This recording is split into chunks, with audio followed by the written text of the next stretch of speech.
the letter that we received, or the email we received from CASA dated December 10th. It says, Salmon Arm and neighboring First Nations have been two solitudes for too long. A negotiated agreement that respects both parties could be beneficial to all concerned while opening a productive dialogue with local First Nations that would provide a basis for further cooperation in shaping our common future. Such a cooperative agreement jointly planned and managed development of Salmon Arm would provide direct benefits to the band as well as the city, i.e. extending public transportation, enhanced security, etc.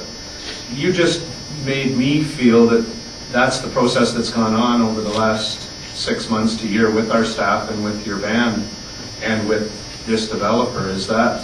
Do you feel that a negotiated agreement that is here respects both parties? Do you feel that process has been given due process?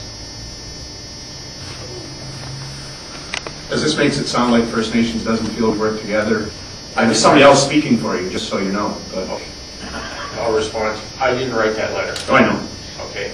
And just as a way of background, I became chief in the last election, and as part of building relationships, did invite the neighboring jurisdiction, Salmon Arm and Chase, to our signing-in ceremony. And that had been the first in our history of inviting non-Aboriginal jurisdictions to there. It was the intent of building working relationships. Our administration has worked on solving a number of district to band issues in terms of water, sewer, or fire protection. We're contracted here. I've met with different people on council, the mayor at different functions. I believe we do have a good working relationship that does have opportunity for dialogue on any number of issues. You know, I see on your guys' agenda is not much different than ours. We deal with a lot of the same things in the same area. I deal with approximately 250 community members here, and I have to take a look at economical growth and economical opportunity for that membership. Access to services, access to retail, education. I think there has been a fair bit of different meetings at different times. We were involved with the school district that's within Salmon Arm as well. So I didn't write that letter, nor does it reflect the opinion of Adams Lake in terms of its relationship with the district. I believe we've had a good run at it for about 140 years. There's a court case that settled a lot of stuff. And I think after that there has been a willingness through both leadership to enter into dialogue, to resolving issues, and in fact complementing various systems, as well as some of the social projects underway as well. Thank you. And I just wanted to reiterate that I've been here for 8 years now, and particularly I think in the last 5 years, we've had many meetings with the different bands in Nisqually and the Adams Lake, and we don't always see eye to eye, but the meetings have always been respectful, cooperative, and tended to be productive. Thank you.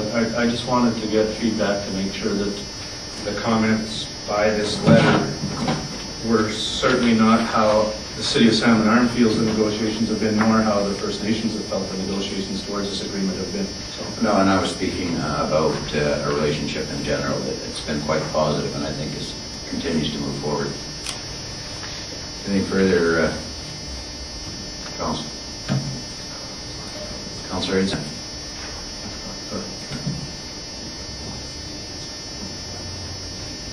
Yeah, actually, I've got a couple questions in relation to the memo from the city administrator regarding the agreement. And first off, I just wanted clarity. In the memo, it states that the legal challenge that sort of precipitated the master agreement was decided in '97, and I just wanted to confirm at what level of court that was decided in the province.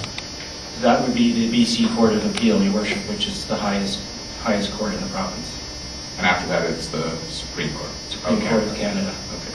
And at the point that decision was arrived at, the city at that point chose to appeal, or did it appeal and was denied? I just want to understand again. No, neither the city or the band sought leave to appeal to the Supreme Court. So at that point, essentially the relationship went, after the court decision directing the city to continue providing services to banned lands, we went down the road of a negotiated agreement, correct? That's correct, and then that took about 2 years with the master agreement being signed in 1999. And in terms of both the band's perspective and the city's perspective, that master agreement was negotiated in good faith and both sides came away with what they wanted at the time?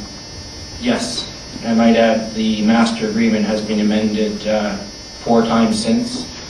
Once to address provision of storm drainage at West Harbour Village. Once to address water service improvements that Chief Leon just alluded to. Again, to address the Adams Lake Indian Band contributing to road maintenance within the city, which is the agreement, to my knowledge, in province that hasn't like that. And finally, to create a tripartite agreement with First Pro Shopping Centres, which has not resulted in the properties being developed for various reasons. And then finally, in terms of the actual agreement, I would assume that having it been negotiated and amended in good faith a number of times, that there are, as I would see, no reasonable grounds for withdrawal or to seek overall renegotiation of it, simply on the basis of the fact that it's been negotiated at this point and it is satisfactory to the city and the band, having not heard anything different from Chief Leon. Certainly from staff's perspective, we see no reason to go back and open up the master agreement. Okay. That's fine for now. Anything further, Council? I have one last Oh, question. you're still on. I had one question for the Chief. If I may ask, there have been some concerns raised that in terms of development plans on the native lands, that somehow developments proposed for the site might not be in sort of the guidelines of what the city would normally apply on city lands. And I'm just wondering, in terms of when the band is seeking development with its developer, are you setting certain standards for what you expect, the quality of the buildings to look like and its impact on your lands environmentally or anything like that? I'm just out of curiosity. Or some have raised concerns that there might be differing standards that we need to be more concerned about, but I'm leaving that for you to answer. Okay. I think there are different standards because it's a question of jurisdictional approval. Yeah. And I believe that the standards we've set in terms of reviewing the developmental plans, in terms of their the building, the water, the parking lot, the access, the easement, we've met with the district, we've met with Ministry of Transportation, we've met with INAC. In fact, INAC's role in our organization, if you will, is to ensure that there is no environmental degradation. So a number of existing standards have been met, right? And I believe when we talk to the district in terms of the service, there is no problem with us in terms of the service interface, the engineering aspect of water, sewer, emergency lanes, parking requirements. When we go so far as to talk about the detail of development, then we're talking about, I think, 2 different jurisdictions. I can honestly say, and we take a look at West Harbour Village, if you were to go to there, that's the standard we set for land development in terms of residential development, residential leases. It is a place where people want to live. This development will add, because of its footprint being there for a number of years, will add significant value to our property, will blend nicely into the current salmon arm scene, that it isn't a slaughterhouse beside a school, if you will. That there is indeed residential, or not residential, commercial zoning in that area, that the anchors themselves don't or take pride in the level of development that they put up in various cities.